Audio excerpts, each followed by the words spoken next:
ഇതിന്റെയൊക്കെ ആവശ്യമുള്ളൂ സത്യത്തില്. അത് ഈ ഹോളി കൂടെ പോകുമ്പോൾ ചേടി ഇങ്ങനെയൊക്കെ പറയും. ഹൈപ്പർ ഡ്രൈവ് ഇനിഷ്യേറ്റ് ചെയ്യുമ്പോൾ കാണാം. അതിന് ഹൈപ്പർ ഡ്രൈവിൽ ആരുടെ വിന്റേജ് മോഡലായിട്ടൊക്കെ ഇറങ്ങുന്നേ. അവൾ ആ കട്ട് ചെയ്ത ബീഫിന്റെ കഷ്ണങ്ങളിൽ മസാല തേച്ചുകൊണ്ടേയിരുന്നു. മാർദ്ദവമേറിയ ആ മാംസ കഷ്ണങ്ങൾ അവൾ അടുപ്പിലേക്ക് വെക്കവേ അതാ ഇരുട്ടിന്റെ മറവിൽ നിന്നും 2 രാക്ഷസ രൂപങ്ങൾ. കുട്ടി, കുട്ടിയുടെ മാസ്കിന്റെ വള്ളി പുറത്ത് കാണാൻ കേട്ടോ. ക്ഷമിക്കണം.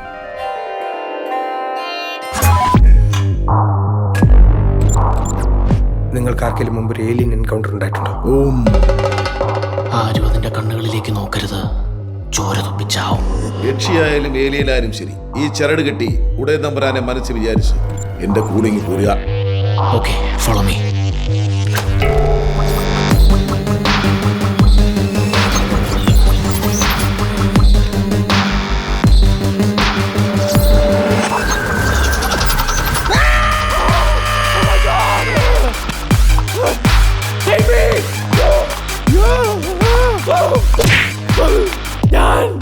ഞാൻ ആ കണ്ണുകളിലേക്ക് നോക്കി നോക്കി നോക്കി. എന്തൊരു ഓവർ ആക്ടിങ് ആണ്.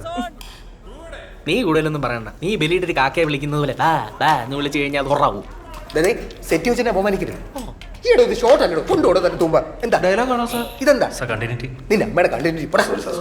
Ready, one more.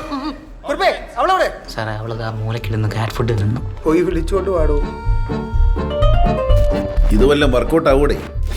ഇവന്റെ ചെയ്തല്ലേ നന്നായിരിക്കും. എടാ അല്ല, ഈ വീട്ടിലൊരു ഏലിയൻ വന്നിട്ട് നമ്മൾ അതിനെ മാർക്കറ്റ് ചെയ്തില്ലെങ്കിൽ അത് മണ്ടത്തരമല്ലേ?